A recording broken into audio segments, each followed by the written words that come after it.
On today's episode of the Brewing Fiction Podcast, I'm thrilled to be joined by a truly multifaceted guest, writer, editor, and Author Accelerator certified book coach, Jennifer McKinney. Jenn is the driving force behind Fragmentz Book Coaching. That's Fragmentz with a Z, where she helps writers transform their manuscripts into compelling stories. With her expertise in both the creative and editorial sides of writing, Jenn brings a unique perspective to our conversation. And joining Jenn and I is a fantasy writer and also one of Jenn's clients, Gosling. Stay tuned to hear what a book coach's role is and what it can do to propel your book to the next level. This is the Brewing Fiction Podcast.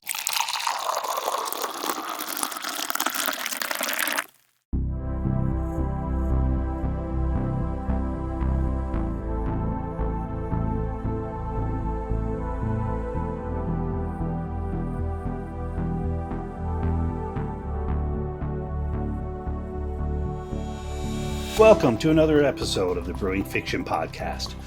Today I'm joined by writer, editor, and the Author Accelerator certified book coach, Jennifer McKinney.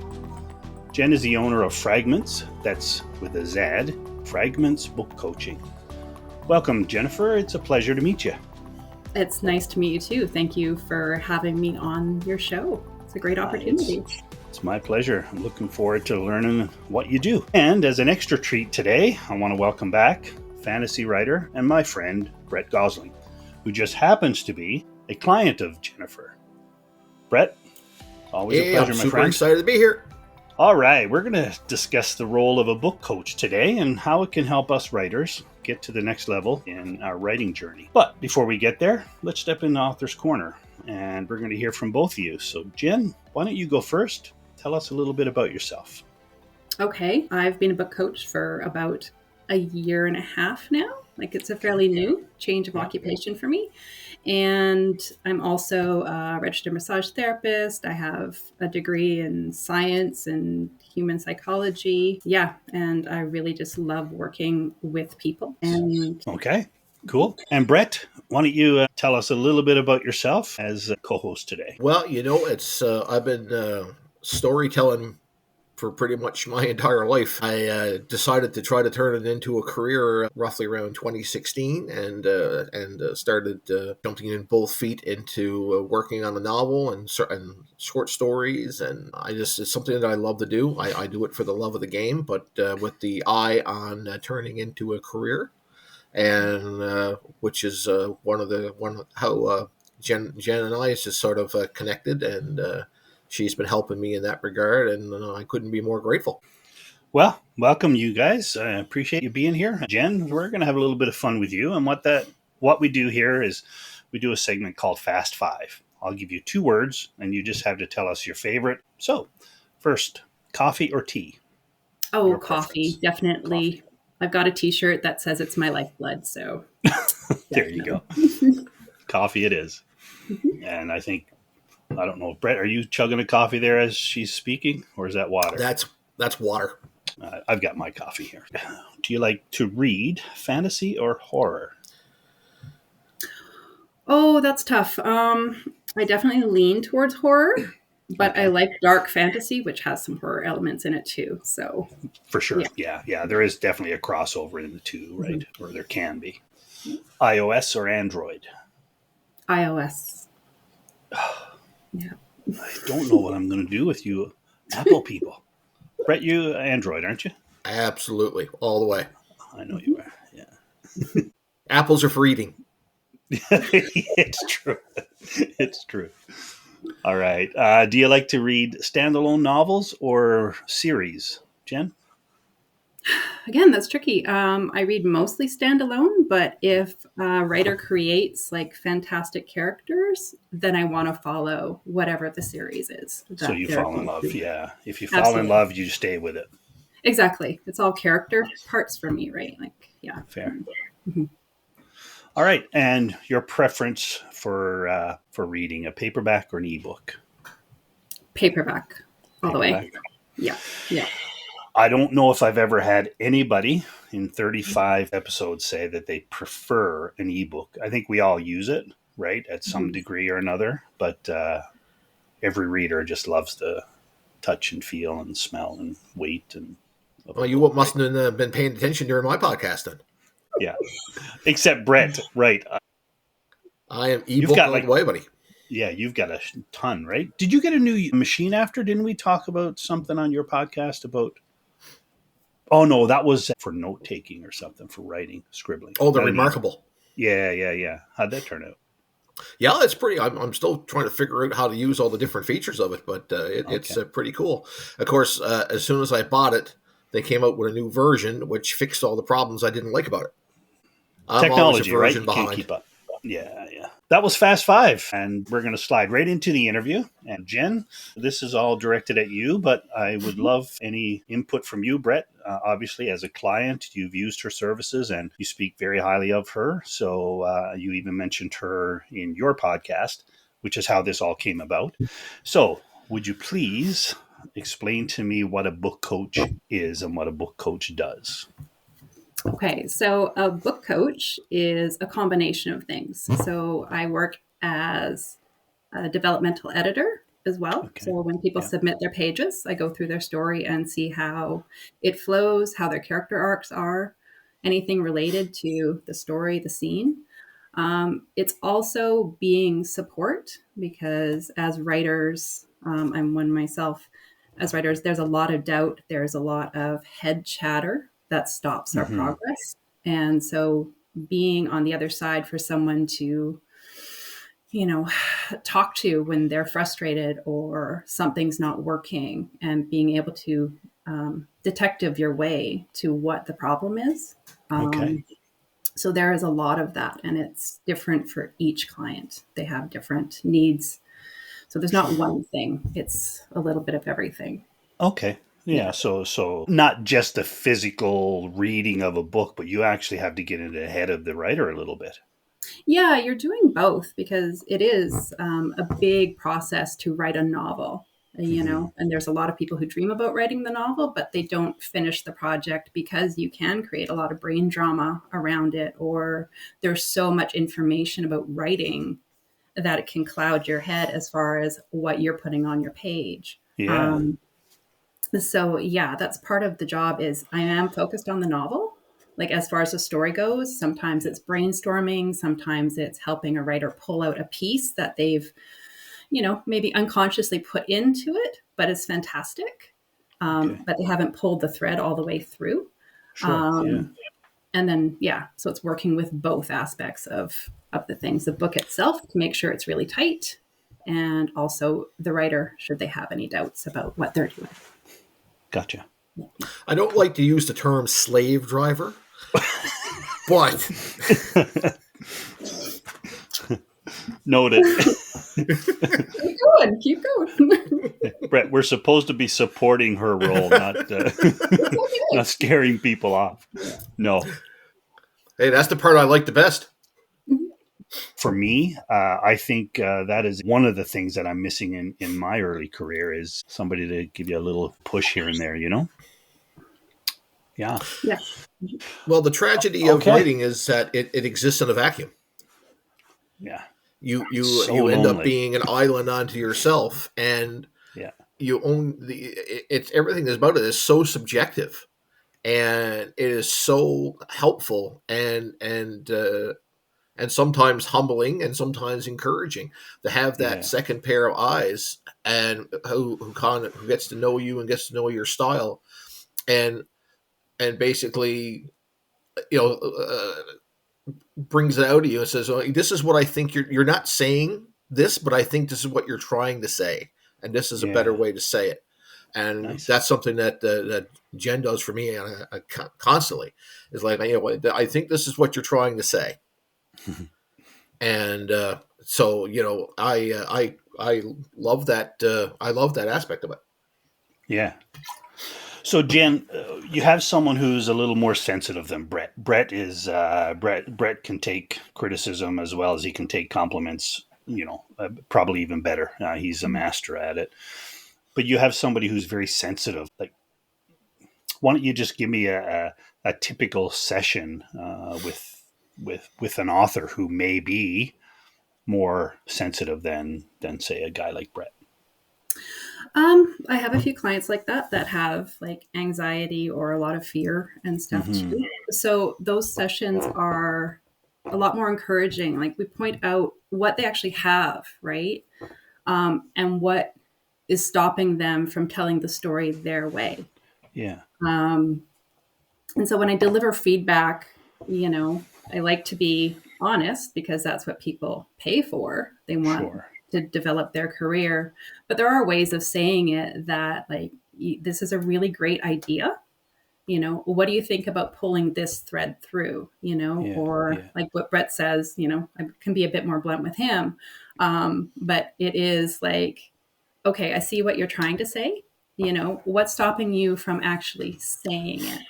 Because Okay. people who are a bit more sensitive, it is that fear factor. There's that fear of rejection. There's that fear of being judged for a lot of different things that are coming into their story. So I Right. do hope I have a good balance with that, but it's the approach, and some people you can do a Zoom call with and have a chat with, and Yeah. others are freeze when they do a Zoom call. So we can do like an email exchange, like just to work through the Wow. clarity, Yeah. or a Okay. Voxer, like that little walkie-talkie app. So Yeah. I work with clients in different ways because I do understand like things like anxiety or, the fear that comes into the introverted nature, because I have that myself, right? Yeah. Yeah. It's Yeah. I just think a finding lot the of right writers way do. to, yeah. It's just finding the Yeah. right way to work with somebody. Nice. All right. Brett, do you like the Zoom call then, or are you more of an email? I can do either one. I just traditionally, Jen and I usually are more email Mhm. focused Yeah. because I'm more Sure. comfortable with the written word than I am with the spoken word, to be quite honest. Mhm. Fair. Um, but but yeah, so I think email works really well for us. But if we've done Zoom calls in the past, and Yeah. Yeah. Yeah. certainly it hasn't been an issue. Nice. Okay. Jen, what genres do you specialize in? So you're obviously, well, you're a trained coach, right? A Mhm. certified coach Yep. um, for fiction. Is that correct? For fiction. Yeah. I For don't do fiction. memoir or nonfiction. Yeah. Okay. And then Fiction. do you specialize in any genre, or does it really matter for you if someone says, "Hey, I'm a fiction writer"? Okay, let's do this. Yeah, the genre doesn't matter so much for me. I mean, I do enjoy things that have the darker side. Like I like crime fiction, I like psychological thriller, dark fantasy, dark romance, all those kind of things. Yeah. I might not be the best coach for cozy romance or those kind of things, only in Right. that my brain goes dark, right? So if somebody's having a Right. character problem or something, my solution, because it's my first thought, is like, oh, we should throw them, let's put your characters in like the catacombs of Paris. Like, and that might not Right. be what the author wants. They want just some like beautiful little fantasy romance thing. So it really is just getting to know who's coming to you and Right. deciding, and they can decide whether I'm the right coach for them, or if they're looking for somebody who specializes in like romantasy or those kind of things, right? Because there are Yeah. coaches out there who do specialize in just certain genres. And I guess that would just come to what you've always liked to read. That's where your experience is gained, right?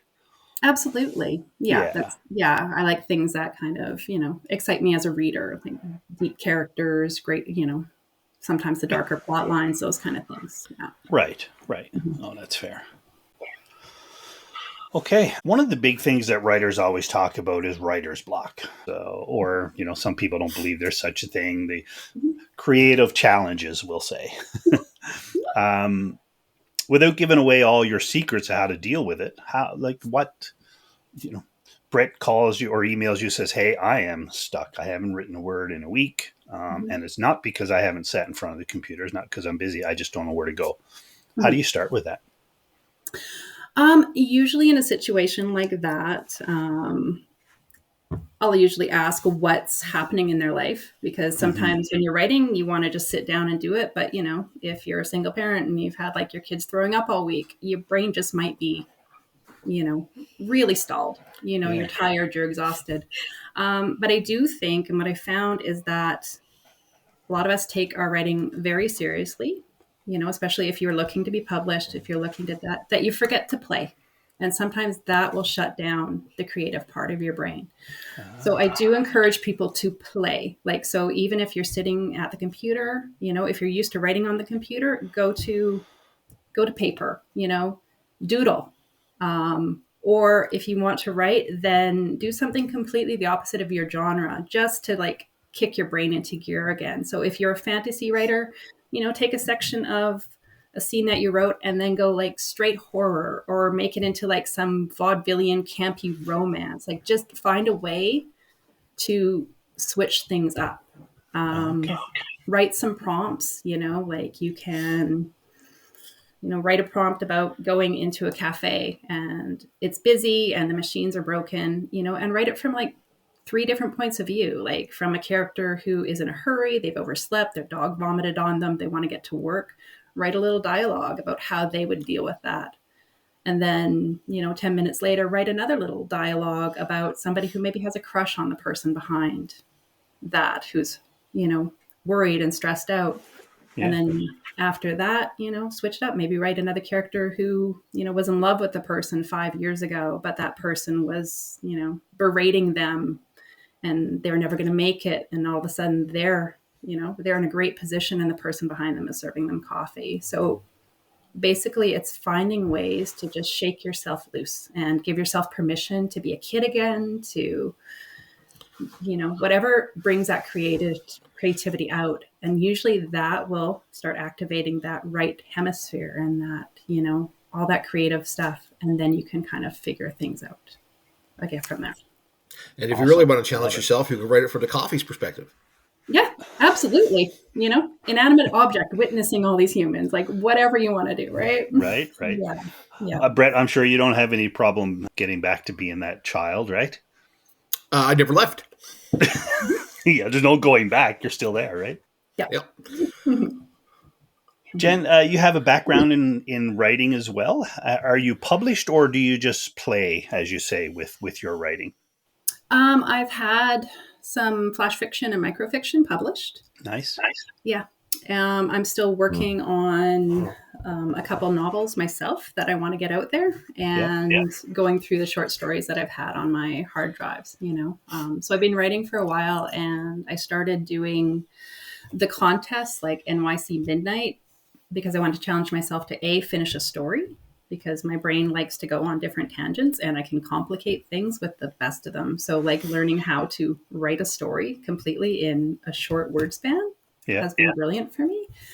And again, with creativity, it challenges different genres. So you never know what comes out, The first story I had published was a romance, which I don't write. But that was what I had been challenged for, like the competition. And it turned out to be kind of goofy, and I had to make it dark with like a serial killer, but somebody liked it and it was published in the magazine. So I'm building my career as well that way. Good. Awesome. Okay. So you could take some of the experience that your training has taught you and lend it to your writing. That's fabulous. Mm-hmm. Absolutely. Good for you. Mm-hmm. Okay. So let's talk about the communication. So we talked about some will want email, some will want Vox, some like Zoom. Yeah. It has to be by appointment, eh? Like you can't be available all the time. How do you like to set up your day? Let's say you've got 10 authors that you're working with today and they all need you. How do you work all that out? Like I work on my schedule. So Zoom's not all the time, but usually everybody can have, a good Zoom call once or twice a month. Okay. And then other than that, it is just email, and they know I'll get back to them in a timely manner, like usually within, a day or two, usually a day. And then we can start talking that way. But like I have a very flexible schedule that I, weave my book coaching into, as well as my massage therapy practice and stuff too. Right. So yeah. Cool. Have you ever had the experience where the author is, oh my God, I better contact him or her like right now? because they're crashing. Yeah, I had that recently, actually. One of my authors emailed me, and it was very much like, should I even write this? I want to burn the whole effing thing, right? Like, I just want to burn it down. And it was like, okay, And so it's like, you just take a breath, and I can't give you permission to burn your novel. I hope you don't, but you have full autonomy over what you're doing, right? But here's a few things. And so we spent a good chunk of time kind of me playing detective, like our brains go into all or nothing thinking, like the whole novel must suck. No, there's usually one thing that you're getting stuck on. And so it took a few times and a few like the conversation to realize it was just one thing. And it was something I had said that was interpreted in a different way. Right. It was like the main character wasn't leading the novel. Like usually when we read a book, we're looking for the main character, we're following them. Yes. It was just things kind of happening. But because of their experience and all the writing world, they took it as sometimes when people talk about writing, they use the hero's journey a lot. Right. Yeah. In certain writing groups, right? Yeah. And the character wasn't a hero. And it's like, no. It just means that by leading the novel, I have to be able to track the decision a character makes based on an event that's happened that leads to the next scene, that leads to the next scene. In this case, this character things were just happening and they were sort of like being dragged, right? Which doesn't make you connect with the character you're supposed to follow. So once we got to that, it was like, oh, okay, well, here's what I'm thinking. And when they started talking about what they're thinking, I'm like, that's fantastic. Like, I love these ideas. And it got them going again, right? So that's where the communication comes in, Fabulous. Yeah. Cool. Mm-hmm. Okay, so obviously the authors will have an expectation of a book coach, of you.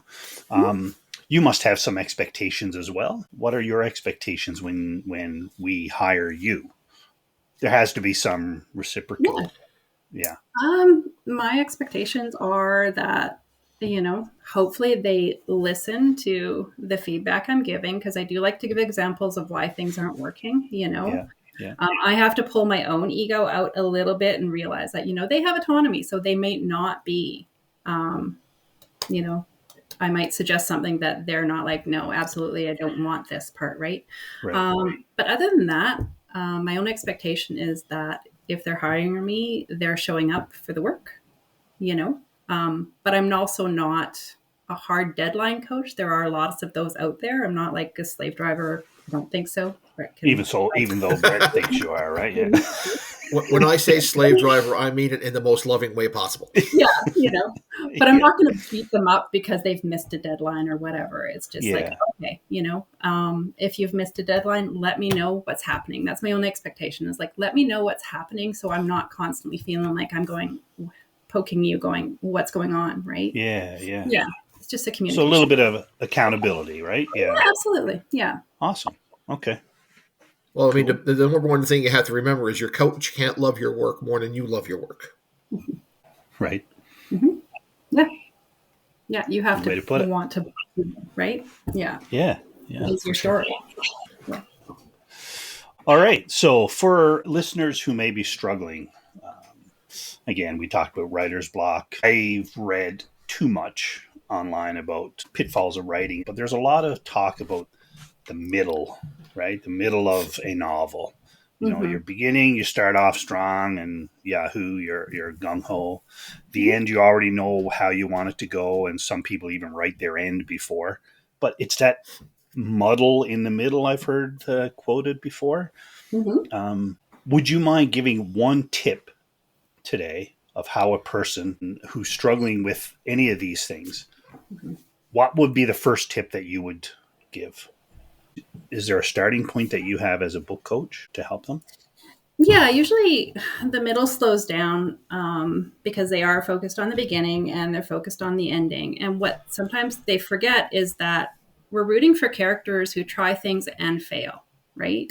That's how they build. You're building the character. They have to go through things. So when you're stuck on the middle, one way to do that is think about the ways that your main characters or even your side characters, whatever their goal is, what's stopping them from accomplishing it, and put that in.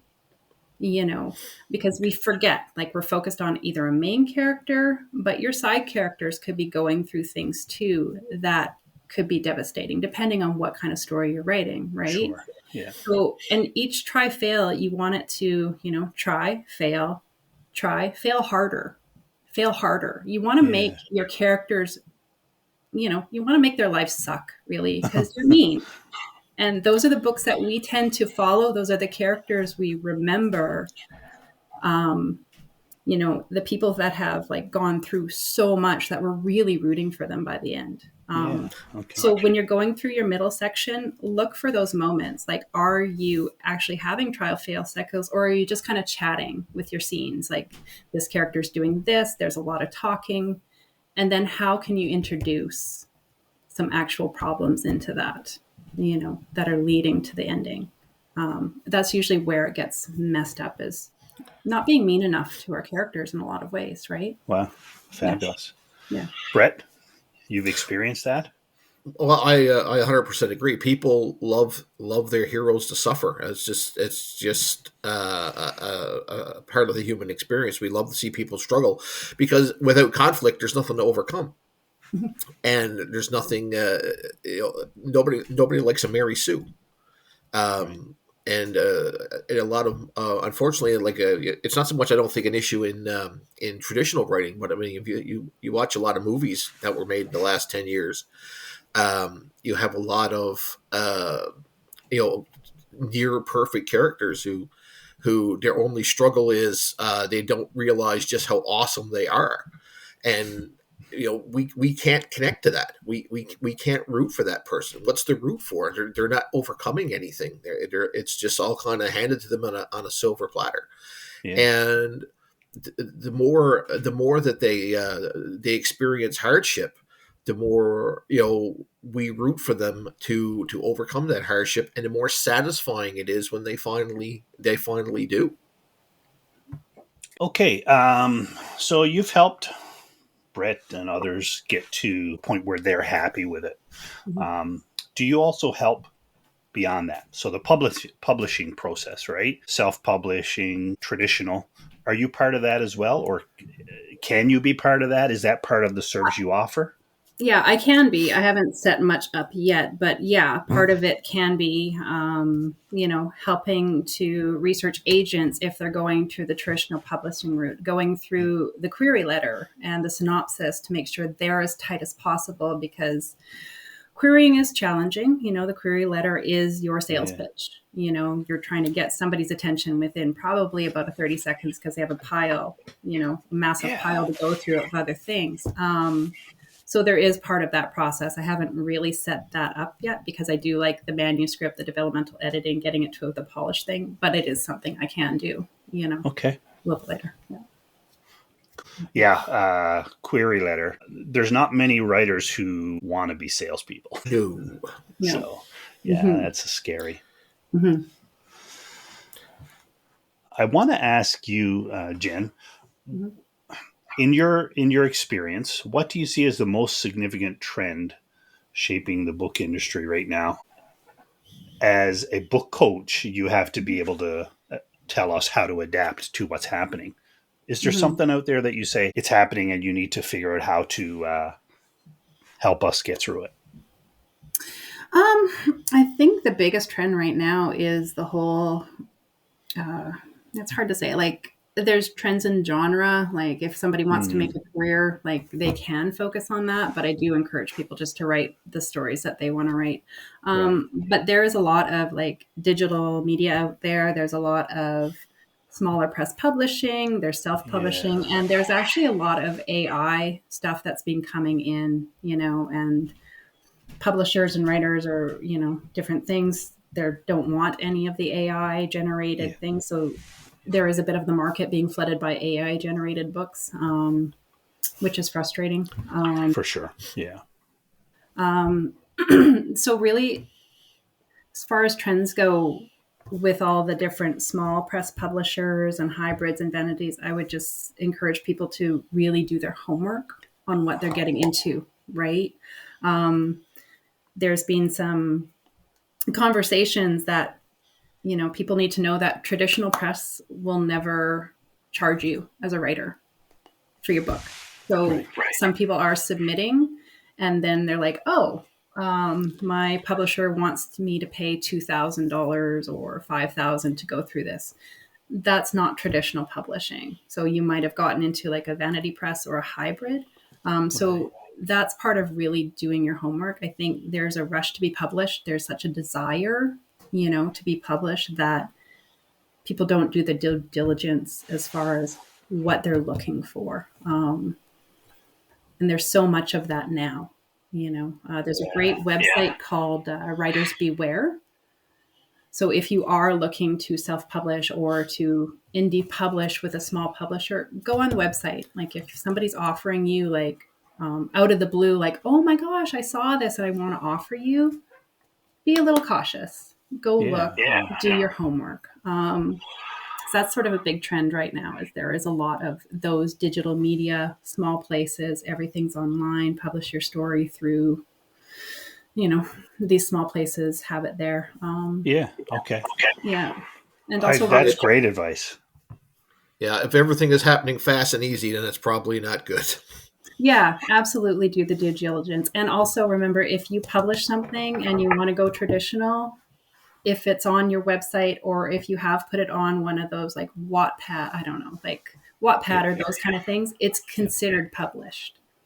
Right. So really think about the pathway you want to go. Right. Yeah. Once it's out there in the world, there's no chance of traditional publishing. Yeah. There is a small chance, but you have to sell a lot to get there, right? Like The Martian was self-published and that became huge, but there was enough figures that traditional publishers kind of went like, oh, I should pay attention, right? Okay. The whole 50 Shades of Grey thing, that was self-published originally. And then it became this massive thing. And publishers kind of like, oh, well, let's take this on.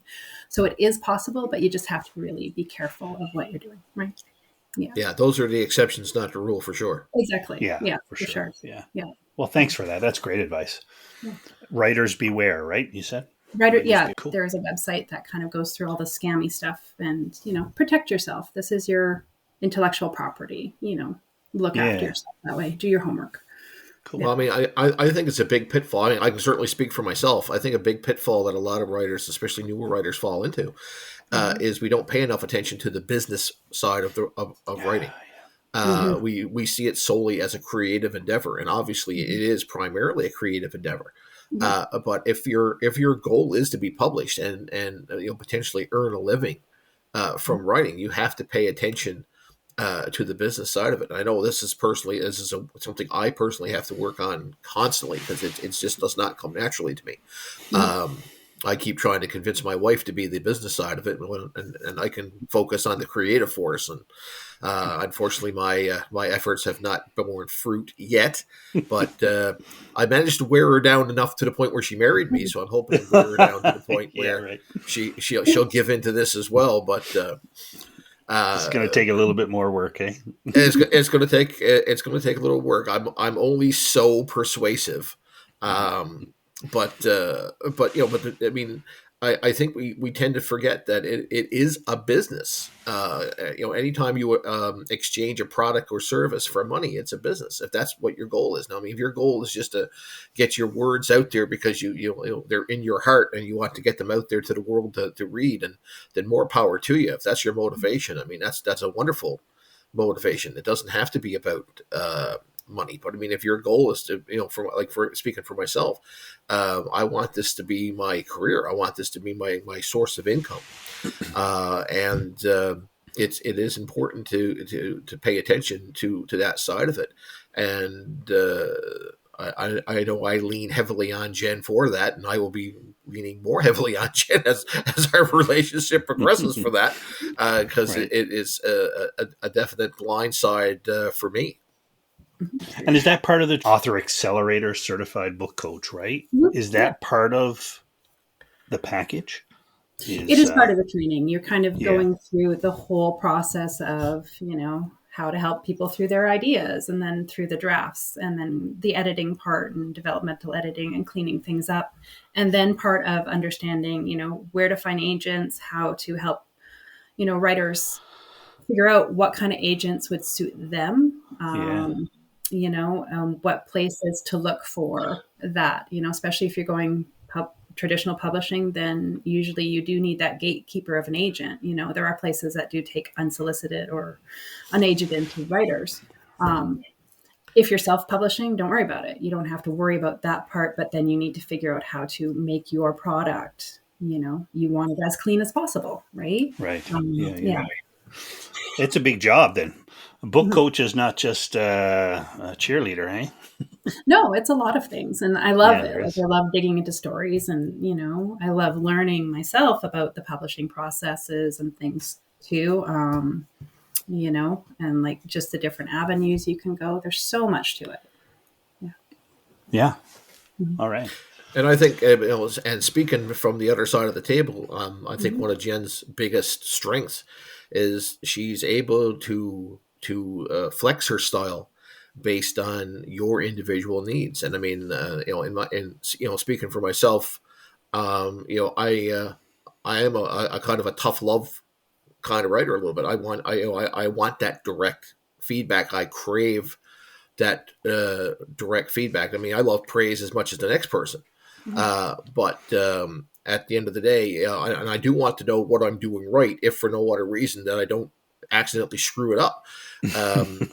But I crave that hey, this is where things are going off the rails, and this is what you need to do to tighten things back up. And I love direct feedback. I mean, I don't think Jenn worries too much about hurting my feelings.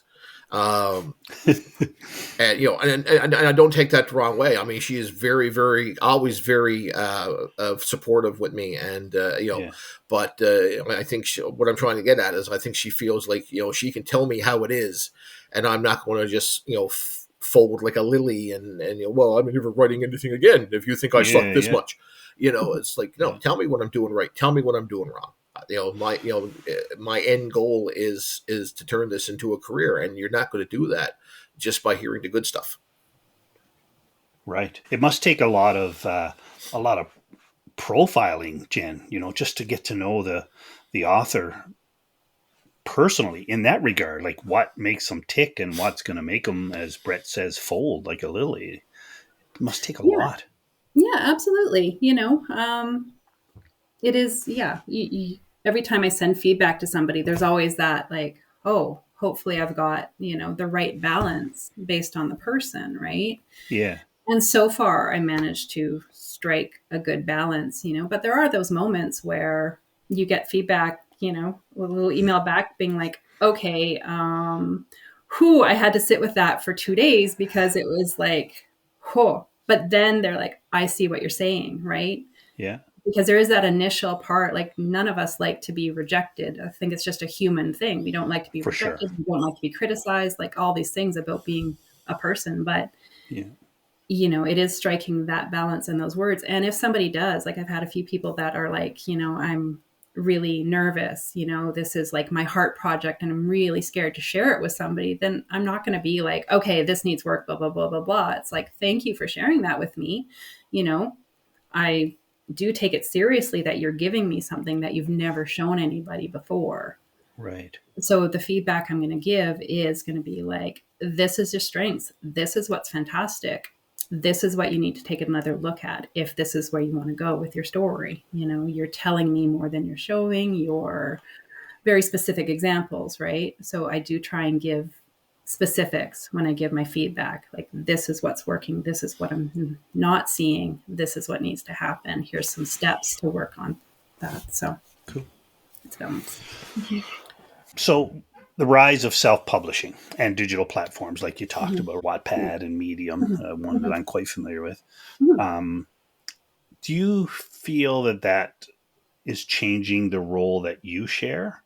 We still need to generate good stories and good writing, but do you feel maybe self-publishing and digital platforms are changing the need for a book coach?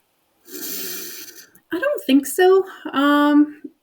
It's a bit like going, if you have a goal of getting in shape, it's a bit like some people will go for a personal trainer, and some people, when they want their writing, even if they're self-publishing, I had one client who basically said, I want to self-publish my book, but I've read self-published books and I don't want it to be as, bad or confusing as some of the things I've read, Yeah.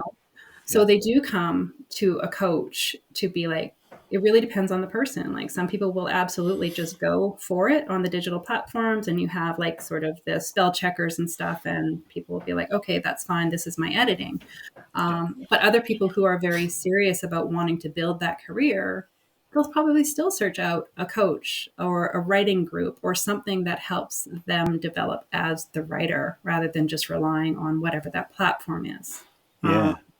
So I don't feel particularly threatened by it, Right. in a lot of ways. Yeah. And there are also, some AI programs that will do developmental editing, like people can plug their books into an AI program, but it's not the same as human eyes, Yeah, for sure. understanding that, the program will spit out and might give you some good information, but you're writing for humans and we feel things. So you want to feeling is the number one. Yeah. Yeah. You want people to like, not just, look at your character, but you want them to feel something for your character, whether they love them or whether you created such a bad guy that you can't wait for them to die. Like whatever, you're looking for the human reaction. So I don't feel particularly threatened by it, but yeah. Okay. Cool. So, well, it's such a critical thing, but having a human being and helping you direct your process, I mean, is they're able to help you kind of find the soul of what you're trying to say. I mean, there are times when you can, we're talking about AI programs and things like that. I mean, and I have found them to be useful tools, but I mean, that's all they are. They're tools. Yeah. And, they help you maybe rephrase a sentence or choose a different word or something. Okay, well, I didn't think of that word. That's a nice word, but I mean that's really the extent of it. And these things are only as smart as what's plugged into them. I mean, they follow the rules, and sometimes you need to bend the rules a little bit or even break the rules a little bit to to tell the story the way that it needs to be, your story the way that it needs to be told. And this is where having a human book coach like someone like Jenn come along and say, okay, I see what you're doing, I see what you're trying to accomplish, and I think we can kind of bend this rule a little bit to make it work a little better for you, or and maybe we can even break this rule that in this particular case it makes sense for you to do that. And and a computer is not going to do that. A computer is not going to pick up on that. So, a human coach, a human reader is going to, as Jenn has said, pull that thread versus, computer generated is going to is going to rehash something that it's learned. I mean, not that you wouldn't use experience, Jenn, but I mean, your feelings and your ideas and your heart is going to say, wait a minute, how does this sound to you? Versus AI is going to process its thing and say, well, this writer and that writer and every other writer has done it this way. You should do it that way. Yeah, right? Exactly. So it doesn't understand nuance at all, or voice or the way, people actually speak. It'll just want to correct everything to like a level of blah and blend, So correct me if I'm wrong. A book coach is, you wear more hats, right? So for me, okay, there's an editor, and then there's different types of editing. Then there's, your other professionals that you reach out to, your book cover designers and those things. You wear all those hats, right, as a book coach. Am I correct? Yeah, without the book designing, all those kind of things. Yeah, physically designing, but it's more, you're coaching, you're encouraging, you're also doing like the basic alpha reading, developmental editing, where the story's going, I pick apart, the way I do it is I read it first to see how I get a feel for it, and then I pick apart the scenes to make sure that each scene matters, because there are sometimes a lot of like, when you read books, sometimes there's like a huge pages where you're falling asleep, and you don't want that. You want people to be engaged, right? So usually there's something missing, whether it's a conflict or, it doesn't quite have a hook or the setting's vague. So I pull apart each scene when I go through somebody's, and then I make I make my little outline so they can see what I'm seeing and go from there. But yeah, you're kind of doing a lot of different things. It's not just, yeah. Okay.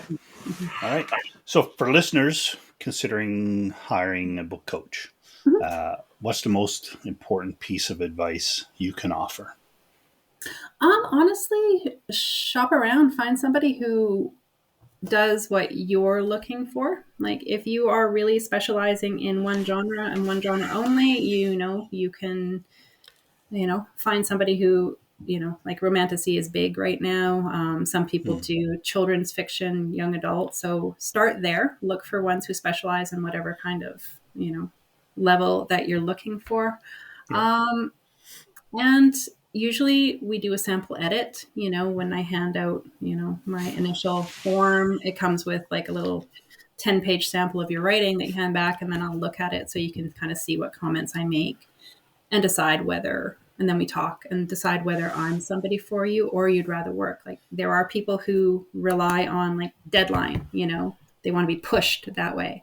I'm not necessarily that coach, I can give deadlines and stuff, but I'm not going to like fly to your house and, beat you over the head because you've missed it. It's just not going to happen. Right. Right. Other people,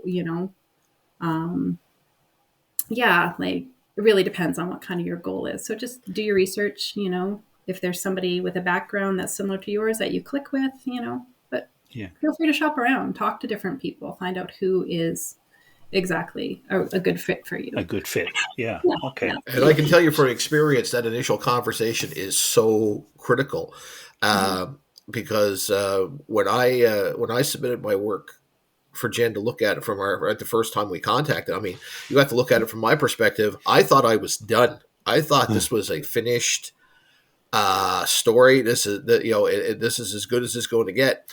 Yeah. And she, just in that first conversation, she divested me of that illusion very quickly. and I read through. I'm like, wow, okay, I am not done here. And I mean, I thought I was done a year ago, and I would have just been blundering through in my own ignorance, wondering why I'm not getting anywhere. And with my super polished, wonderful, near perfect story, and just walking in that shadow of the mountain of people who never get published. And to have someone look at it and say, yeah, there's some really great stuff here, but you're not done. There needs to be more things added, and some of the things that you're trying to land are not landing the way you think they're landing. And that dose of cold water was just I mean, I was all in after that. I'm like, okay, this is what I need. This is the kind of straight talk and encouragement that I personally need to succeed. And so I was hooked right from day one. Yeah, so that initial assessment is so important. Huge. Yeah. Cool. Brett, was that for your novel, or was that a short story that you submitted to Jenn first? That's my novel. That's your novel. Okay. Yeah. Gotcha. So you found that out in 10 pages, Jenn, that he was like, oh my God, Brett, you've got more story to tell. Mm-hmm. Absolutely. Wow. Because when you go through the scene, you can see, because I'm the reader, right? And so that's the frame that I come into it from, being like, okay, where are we? Like, so is there setting details at it, or, whose headspace am I in? Because I'm popping around. So we need to clarify that, how do I feel about each character? And so, when I did the developmental edit, it was like, I can't remember the comments, but I would add little comments here, like what's happening here, what's going on, I'm not being pulled in. This is what's missing, so yeah.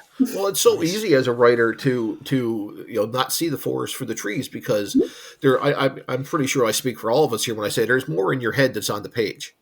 Yeah.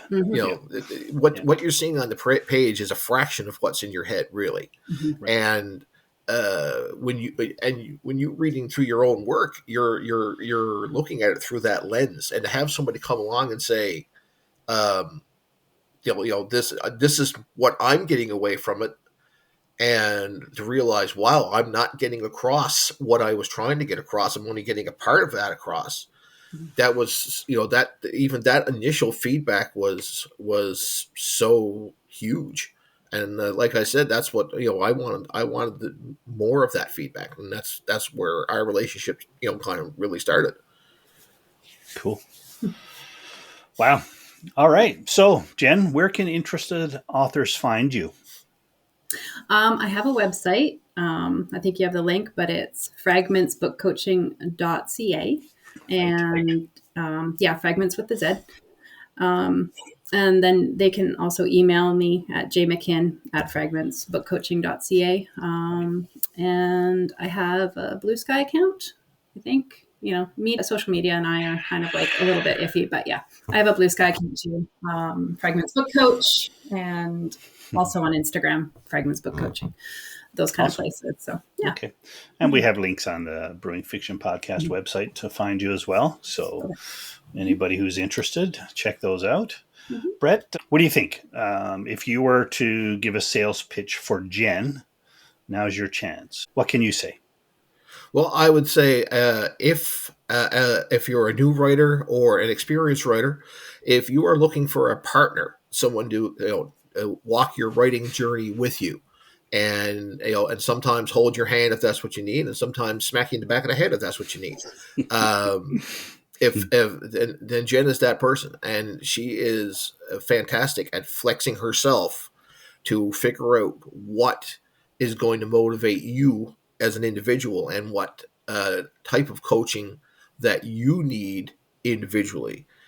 She's really, really good at figuring that out and providing that for you. So, I mean, I can't say enough good things about her. I would not be as close to my goal as I am without her help. I have no doubt in my mind that I kind of look at it from the standpoint as I'm the engine of my writing vehicle, but she was definitely a steering wheel and help pointing me in the right direction and telling me when I'm about to go off the road and telling me where. Sometimes it's just a matter of a little tiny tweak, just a little carburetor adjustment, and you're right back on track. And sometimes you just gotta hit the brakes to a screeching halt, turn the car around, and go in a totally different direction.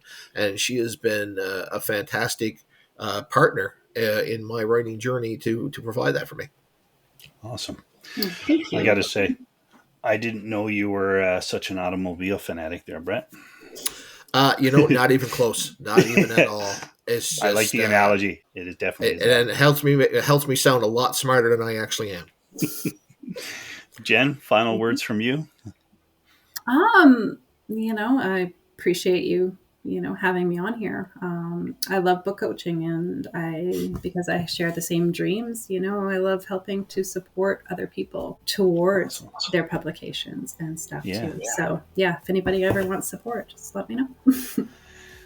Great. All right. There you go. Jennifer McKinney, and that is Fragmentz Book Coaching. And thanks, Brett, for helping convince us that she is a good fit, at least for you and for your style. So I'm sure there's others out there who are going to feel the same way, Jenn. And I appreciate your time. I appreciate you coming on the show. And I wish you both a happy Sunday, and we'll talk again. That's good. Thank you. Thanks, Keith. Yeah, you're welcome. Thank you. Head over to brewingfictionpodcast.com to find the link to Jenn and Fragmentz Book Coaching, and for the links to those of other guests featured on the podcast. While there, I invite you to explore my author page for details on my debut publication, Short Not Sweet.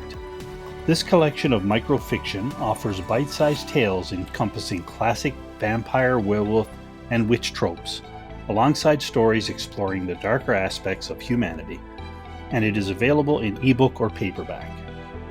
And if you enjoyed today's episode, subscribe to the podcast to be notified when the latest episode is released. Thanks for listening. Cheers.